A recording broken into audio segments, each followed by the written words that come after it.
Hi.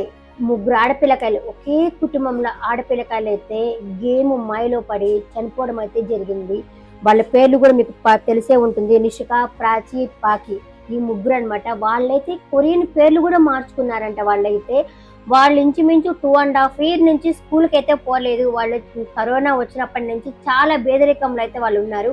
ఈ సంఘటన ఎక్కడ జరిగింది అంటే ఉత్తరప్రదేశ్లో గాజియాబాద్లో జరిగింది. ఒక అపార్ట్మెంట్లో అయితే సంఘటన జరిగింది. వాళ్ళు గేమ్కి అడిక్ట్ అయిపోయారు. ఇది మనకి తెలిసే ఉంటుందబ్బా. ఇప్పుడు చాలా గేమ్స్, మోమో గేమ్ అని ఉండింది కదా, అప్పుడు బ్లూవెల్ గేమ్ కూడా ఉండింది కదా. అవి ఏంది అంటే తెలిసే ఉంటుంది అందరికీ, కాకపోతే క్లుప్తంగా అయితే నేను చెప్పేసుకుంటా పోతాను.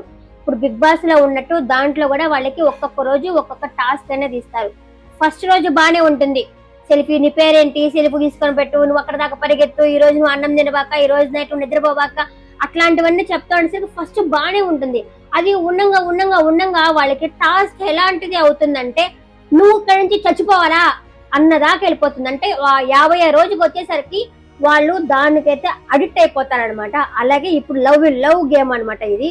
దానికి ఆ పిల్లలైతే ముగ్గురు 12, 14, 16 ఈ ముగ్గురు 3 వయసే, చిన్న చిన్న పిల్లలే కదా వాళ్ళు.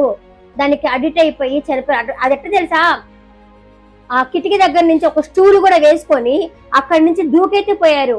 అంతకుముందు వాళ్ళ నాన్న దగ్గర కూడా వచ్చారంట. ఏమ్మా అంటే వాటర్ తాగడానికి వచ్చామని చెప్పేసి అని అన్నారంట. వాటర్ తాగేసి అక్కడి నుంచి పోయి దూకిపోయారు. అక్కడ వాళ్ళ రూమ్ చూస్తా ఉంటే నేను అలౌన్ గా ఉన్నాను అని చెప్పేసి రూమ్ లో రాసుకొని ఉన్నారు. కానీ ఆ చూసే లెటర్ మాత్రము ప్రతి ఒక్కరిని కలిసి వేస్తుంది. వాళ్ళ నాన్న అయితే వాళ్ళ నాన్న అన్నాడంటే వాళ్ళ నాన్నతోటి వాళ్ళ పిల్లలు, మనం ఇక్కడ వద్దు, మనం కొరియన్ కి వెళ్ళిపోదాము, నాకు కొరియనే కావాలి, అక్కడికే వెళ్దాము అన్నారంట.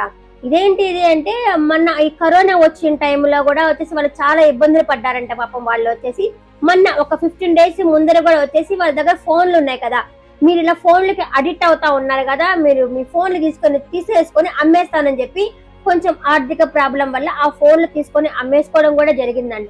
దానికి వాళ్ళు చాలా ఫీల్ అయిపోయి, మాకు అదే కావాలా, మా ఫోన్లు తీసుకున్నావా, పైగా పెళ్లిళ్ళు చేసేస్తామని చెప్పన్నా, మాకు ఈ ఊరు వాళ్ళు వద్దు, మాకు కొరియన్ వాళ్ళనే పెళ్లి చేసుకుంటాము, మాకు వాళ్లే కావాలా అని చెప్పనేసి ఇలా అయితే సూసైడ్ చేసుకున్నారు.